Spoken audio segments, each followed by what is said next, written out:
Salut à tous, c'est Pong de la chaîne, bienvenue sur cette vidéo qui continue notre série d'hypnose et gestion de la douleur. Et aujourd'hui, on va simplement commencer un dialogue avec la douleur. Alors, le dialogue avec la douleur, c'est quelque chose qui est très classique dans l'hypnose, que tout le monde est capable de faire. Là, la seule chose qu'on va vraiment mettre en place, c'est notre entrée en transe. Donc, le principe inductif va être très simple, hein. Vous allez simplement fixer votre main et comme on l'a fait sur les exercices précédents, imaginez que vous allez transférer la douleur dans la main, d'accord? Je vous demande de faire vraiment le geste parce que là dans l'idée, c'est d'imaginer que vous allez avoir quelqu'un en face de vous. Ce quelqu'un, c'est cette partie de douleur qui a besoin de s'exprimer. Et la deuxième chose que je vais vous demander, c'est de faire confiance aux images, aux mots, aux sensations, aux perceptions, aux choses qui peuvent venir en tête. Même si ça vous semble complètement barge, même si ça vous semble complètement idiot, même si vous avez l'impression que ça n'a rien à voir et que vous pensez à votre boulanger ou à un voyage, etc. Ce qui m'intéresse, c'est que vous ayez vraiment cette aptitude, et en tout cas cette ouverture, ne serait-ce que pendant quelques minutes, à vous dire, ok, toute l'information que je peux recevoir, c'est-à-dire, je tends la main, je commence à dialoguer avec ma douleur, et puis j'ai une image de moi en train de faire, de nager, ou d'un oiseau qui passe, ou je ne sais pas quoi. Prenez-les comme une communication symbolique de votre douleur. En somme, il ne va pas forcément, la communication qu'on a avec notre subconscient, et encore plus par rapport à ces douleurs, ça ne va pas être « salut, ça va ?» Bon, bah alors, tu vois, tu as ce cancer-là, où tu t'es brisé la jambe pour ceci ou pour cela, donc c'est exactement à cause de ça, à tel jour, à telle heure que ça s'est passé. Bon, certaines personnes peut-être vont l'avoir, mais alors, ça reste des exceptions. La plupart du temps, votre corps va vous donner des symboles, va vous donner des choses qui semble ne pas avoir du tout de cohérence et même être complètement idiot. C'est pour ça que très souvent, quand on est en cabinet et qu'on pose la question à nos partenaires, ils vont dire non, non, mais j'ai rien, il se passe rien, j'ai aucune idée, il se passe rien, c'est vide. Et quand on commence à leur poser des questions, ne serait-ce que sur le vide, tiens, c'est vide, ok, mais ce vide, il représente quoi? Bah, ils vont commencer à nous faire une petite histoire, ils vont nous expliquer ce que représente le vide. Bah, c'est quelque chose où je suis pas bien, je me sens pas à l'aise, ok, et ça représente quoi? Bah, de temps à autre, j'ai l'impression le soir d'être vide, ok, ça représente quoi? Ça représente quand j'étais petit, ceci, cela, etc. Et donc, c'est avoir confiance, même dans cette espèce de non-activité ou d'activité parallèle que peut avoir notre esprit à ce moment-là, de se dire, d'accord, c'est une manière pour mon subconscient de me proposer une information. Et de cette information-là, moi, je vais continuer à dialoguer avec. Et c'est là où vous avez tout votre rôle à faire. Donc, faites-vous confiance par rapport à ça. Et imaginez vraiment que vous dialoguez avec cette partie de vous que vous représentez, que vous symbolisez au travers d'une petite boule noire ou quelque chose que vous imaginez comme étant une boule noire ou quelque chose de négatif. Ça peut être une boule rouge si c'est une douleur qui est vive. Vous y mettez ce que vous voulez. Et simplement imaginez et vous plongez dedans, d'accord? Donc principe inductif de base, vous allez tendre votre main et vous allez la mettre face à vous. Donc là encore, je ne veux pas que vous fatiguiez ou quoi que ce soit, hein. Vous pouvez simplement mettre le coude un peu relevé pour pas que ce soit fatigant. Et à partir de là, ce que vous allez commencer à faire, c'est de fixer le cœur de la main. Donc je vais vous demander pendant 3 inspirations, donc maintenant vous savez comment je fonctionne. Première inspiration relativement courte, donc en fixant le cœur de la main. Inspirez, expirez. Inspirez à nouveau tout en restant centré sur le centre de la main, mais bien plus long. Et expirez. Le troisième, ça va être plus long en inspiration, vous allez même bloquer, d'accord? Inspirez. Bloquez. Expirez.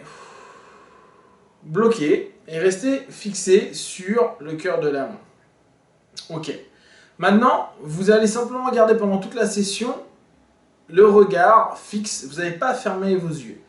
Vous allez simplement écouter en même temps ma voix et imaginer que vous êtes en train, petit à petit, d'emmener cette douleur dans votre main comme si elle prenait une forme. Alors, moi très souvent je prends une espèce de sphère de couleur.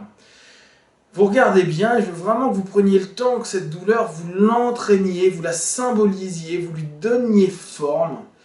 Tout en imagination, hein, vous n'avez pas besoin de le voir, vous l'imaginez. Vous imaginez qu'elle est dans votre main et que à partir du moment où elle est dans votre main, déjà vous allez sentir que la gêne est en train de se transformer. Donc la douleur est dans votre main, vous la tenez, elle n'est pas sensible dans votre main, vous la tenez dans votre main et je veux que vous fixiez de plus en plus, tout en imaginant vraiment cette forme, la forme que vous lui donnez. Alors déjà, par rapport à la forme que vous lui donnez, que vous imaginez ou qui vous est venue spontanément, vous pouvez tout simplement vous demander, vous poser la question ou lui poser la question, pourquoi cette forme-là? Et là, à partir de maintenant, ce que je vais vous demander, c'est simplement de vous fixer par rapport à cette forme-là et répondre à ces questions. Ok. Pourquoi es-tu aussi présente à l'intérieur de moi? Et je veux que, simplement, à mesure que les choses peuvent venir en tête, et faites-vous confiance, hein, ça peut être de tout et de n'importe quoi, vous imaginez simplement que, à mesure que vous discutez avec cette imagination et avec cette forme, que cette forme, elle diminue. Je veux qu'à chaque question, cette forme, elle diminue. Mais je veux que, à mesure que vous posiez des questions, vous soyez de plus en plus focalisé sur les perceptions que ça peut vous donner, les images, les souvenirs, les pensées que ça vient. Comment faire pour complètement te réduire, t'effacer? Et pareil, une question est posée, donc vous imaginez que vous faites réduire de plus en plus cette forme, et je veux que vous restiez vraiment focalisé dans le cœur de votre main, tout en imaginant, les yeux ouverts, que vous réduisez cette forme. Si vous avez la moindre tension sur la main, le bras ou autre, hein, vous pliez jusqu'à ce qu'il n'y ait pas de problématique, et vous continuez. Quel est le bénéfice à garder cette douleur? Qu'importe la réponse, ça peut être mais il n'y a pas de bénéfice, tu crois que je me prends dans la tête, ou ça peut être un mot, une sensation, un souvenir, un rappel, une image, qu'importe. Et là, vous allez poser à nouveau une question et je veux que petit à petit, vous fassiez diminuer la taille de cette gêne de plus en plus, comme si cette sphère diminuait de plus en plus, et qu'à chaque question que vous posez, tout en étant focalisé sur le cœur de votre main, en dissociant complètement cette forme du reste de votre corps, vous laissiez de plus en plus cette sensation, cette perception diminuer. Ok. Est-ce que je suis prêt maintenant à complètement t'effacer? Est-ce que je suis prêt maintenant à complètement t'effacer? Et toujours, pareil, vous focalisez et vous imaginez que la sphère, elle diminue de plus en plus. Et vous écoutez vraiment ce que votre corps, votre esprit, votre subconscient et tout ce que cela peut symboliser, même si ça vous paraît complètement dingue, vous vient en tête. Et imaginez de plus en plus simplement que ça diminue. Vous pouvez, si c'est à la positive, vous dire dans combien de temps suis-je prêt à complètement retirer cette gêne pour qu'elle ne revienne plus. Et pareil, imaginez que ça diminue. Et vous allez sentir, aussi bien dans votre main que la surface diminue, dans votre esprit. Et également, cette gêne qui diminue et dans votre corps, que tout diminue de plus en plus, jusqu'à être complètement dans un état qui est beaucoup plus apaisé, beaucoup plus calme. Et posez-vous cette question, est-ce que je m'autorise maintenant à contrôler ces gènes et à me sentir de mieux en mieux à chaque fois que je contrôle? Et là, vous imaginez simplement que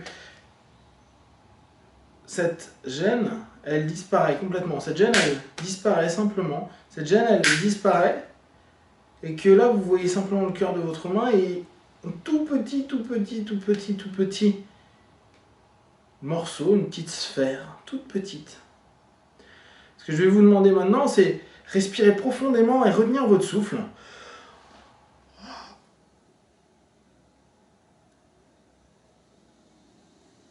Bien prendre conscience de votre main, de tout votre corps, d'imaginer cette gêne dans votre corps, dans votre main, s'il en reste, et simplement proposer à votre esprit de reculer complètement, d'éloigner de plus en plus cette gêne, cette main, et de la mettre paume vers le bas, d'expirer profondément, et simplement respirer comme si vous laissiez votre main descendre jusqu'à votre genou sans forcer, comme si vous étiez à mesure en train d'effacer de plus en plus toutes ces sensations. Ok. Respirez profondément et vous pouvez répéter cet exercice de nombreuses fois, autant de fois que vous le souhaitez. Comme d'habitude, si vous avez des questions, des remarques, vous m'envoyez et vous partagez sur Facebook, YouTube vos questions. J'y répondrai le plus rapidement possible. Et comme d'habitude, prenez ce qui est bon et utile pour vous. Prenez vraiment ce qui vous permet de vous sentir mieux. Si là, sur cet exercice, il y a du bon et du positif, continuez ce dialogue-là. De cette façon-là, vous allez vous rendre compte que très rapidement, vous allez vous sentir mieux.